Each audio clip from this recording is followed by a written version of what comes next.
Hello hello friend. जैसा कि मैंने पहले वीडियो में आपको बताया था इसके सिलेबस के बारे में, बीएससी का सिलेबस क्या क्या होता है और स्पेशली जूलॉजी के बारे में। तो जूलॉजी के जो है बीएससी फर्स्ट ईयर में 3 पेपर होते हैं।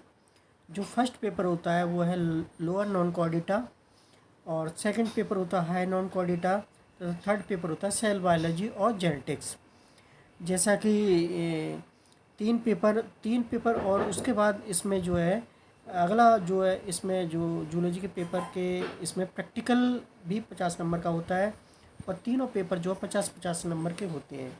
ये मैं फर्स्ट वीडियो में बता चुका हूँ। अब मैं आपको सबसे पहले फर्स्ट पेपर लूँगा पढ़ाने के लिए बीएससी का, और ये जूलॉजी का पेपर है जिसमें आपको फाइलम पढ़ाए जाएंगे प्रोटोजुआ, पॉरीफेरा, सिलेंटेटा, प्लेटीहेल्मिन्थीज और निमेटीहेल्मिन्थीज।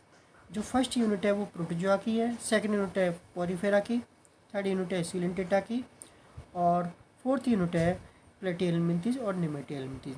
जो प्रोटोजुआ में जैसे इग्लिना वगैरह आते हैं, पॉरीफेरा में प्रोटोजुआ में वे जीव आते हैं जो हम अपनी आँखों से नहीं देख सकते। तो मतलब खुली आंखों से नहीं देख सकते। उनको देखने के लिए, उन जीवों को देखने के लिए हमें माइक्रोस्कोप वगैरह का यूज़ करना पड़ता है। सेकंड है साइकन। साइकन ये फाइलम पॉरीफेरा का जीव है और ये समुद्री जीव है, और इसमें हम सबसे पहले पॉरीफेरा लेंगे। पॉरीफेरा के सबसे पहले हम इसको जनरल कैरेक्टर बताएंगे, उसके बाद उसका क्लासिफिकेशन बताएंगे, आउटलाइन क्लासिफिकेशन बताएंगे, फिर उसके जो है इसमें जो दिया गया साइकन, साइकन का पूरा डिटेल बताएंगे कैसे क्या इनका शुरू से लेकर एंड तक होता है।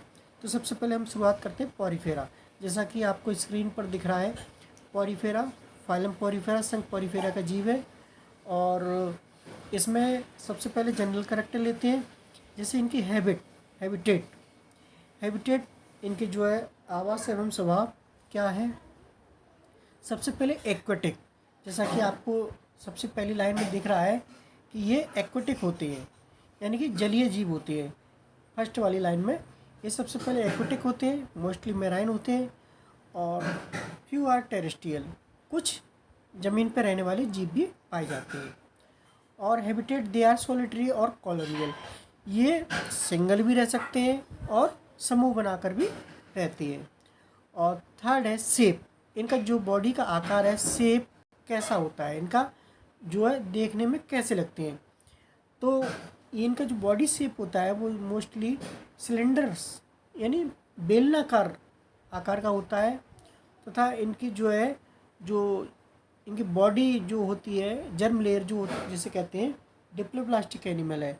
ये 2 स्तरीय यानी बॉडी जो है 2 स्तरों में बटी हुई है या बनी हुई है। और अगला है surface of the body has numerous preference called ostia, यानी इसके जो है शरीर की जो सतह है, इनकी जो बॉडी जो बनी हुई है डिप्लोप्लास्टिक होती है, लेकिन जो बाहरी सतह जो होती है उसमें बहुत सारे ऑस्टिया पाए जाते हैं, और उन ऑस्टिया को छिद्र कहते हैं हिंदी में। और जो इनमें जो है एक कैनाल सिस्टम पाया जाता है इनके खाने पीने के लिए। जैसे पेड़ होता है, जैसे एक पेड़ के रूप में एक जीव है जो एक जगह स्थिर रहते हैं, बट ये खाना पीना और इनकी जो सारी क्रियाएं होती हैं जो एक जीव के अंदर, वो इनके अंदर होती हैं। इनका जो अगला है अगला जो है न्यूट्रिशन इनका होलोजोइक होता है, यानी प्लांट के समान होता है। और डाइजेशन इंट्रासेलुलर होता है, नर्वस सिस्टम इनमें होता नहीं है, एब्सेंट होता है। सर्कुलेटरी सिस्टम एब्सेंट होता है, तथा रिप्रोडक्शन इनका जो है एसेक्सुअल होता है। और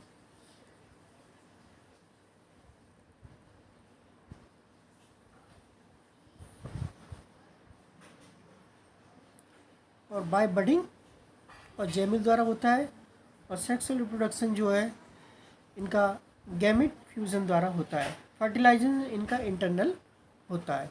तो ये इनका जनरल कैरेक्टर है कि ये समुद्र में पाए जाते हैं, मोस्टली मैराइन यानी समुद्री जीव हैं, जलीय जीव हैं, तथा कुछ प्रजातियाँ, इसकी जो जातियाँ हैं, कुछ टेरेस्ट्रियल होती हैं तथा ये सिंगल भी रह सकते हैं, कॉलोनी बनाकर भी रह सकते हैं, समूह में भी रह सकते हैं, और इनका शरीर जो है बेलनाकार होता है। तो इस तरह से ये इनका जनरल कैरेक्टर हुए, सामान्य लक्षण इनके बारे में। और अगला जो है स्लाइड, जैसे इनका क्लासिफिकेशन है। सबसे पहले जैसे बताया, इनकी जो क्लास है 3 क्लास में डिवाइड होते हैं। पहली जो क्लास है इनकी कैलकेरिया।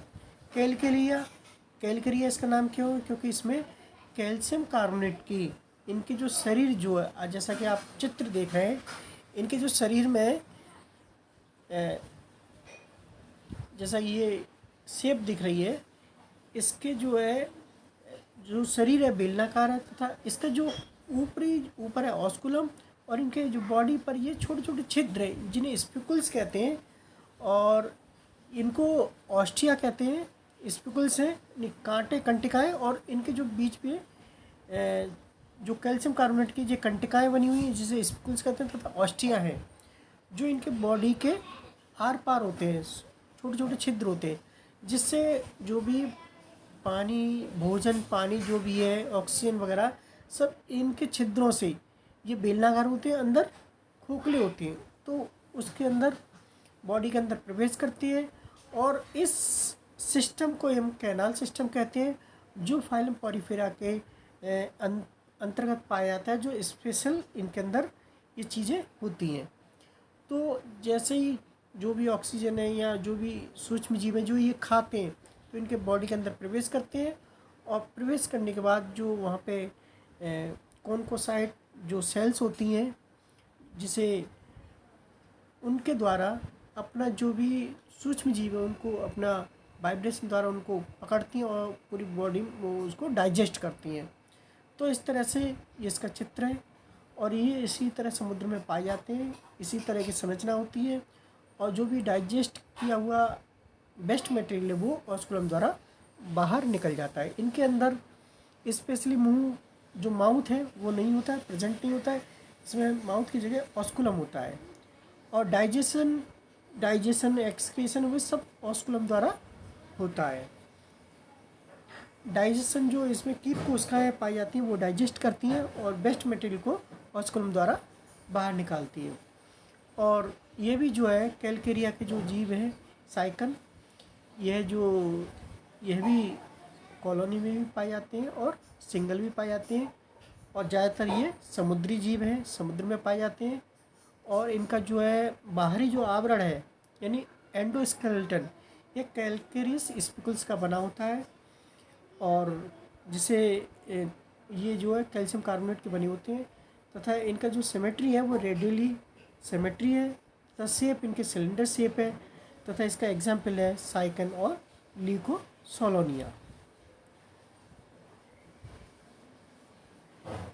और अगली क्लास है हेक्सा एक्टिनिलिडा या हाइलोस्पोंजिया।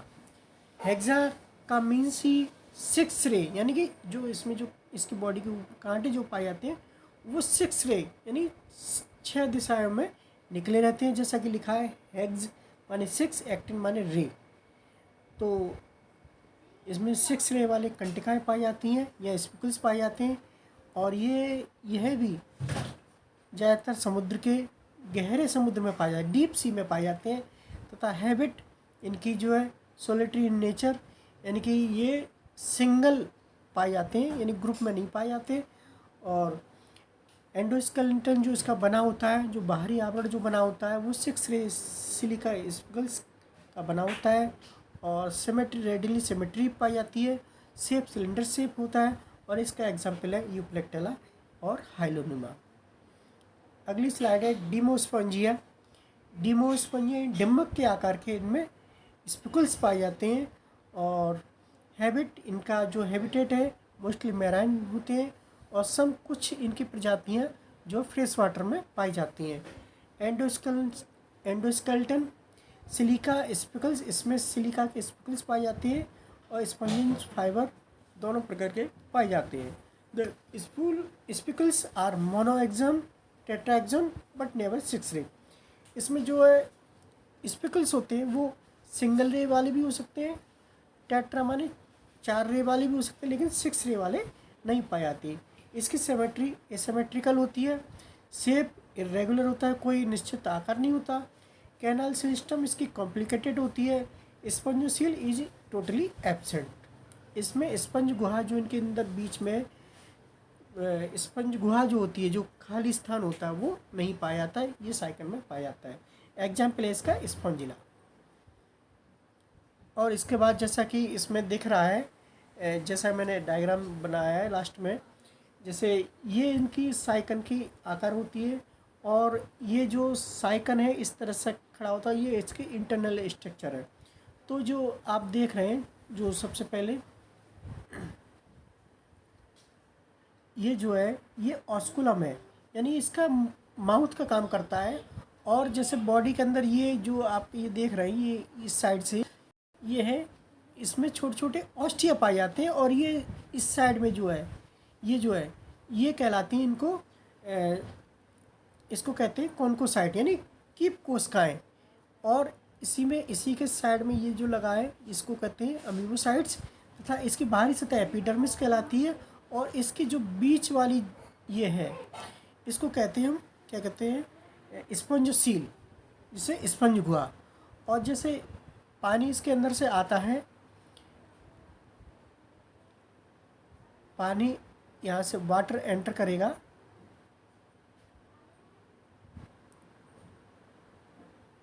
वाटर यहाँ से एंटर किया, और वाटर एंटर करने के बाद यहाँ से जो भी जीव है, ऑक्सीजन है, ये जो कीप कोशिकाएं इसको ग्रहण कर लेती हैं, और डाइजेस्ट करने के बाद ऑस्कुलम द्वारा बाहर निकाल दिया जाता है।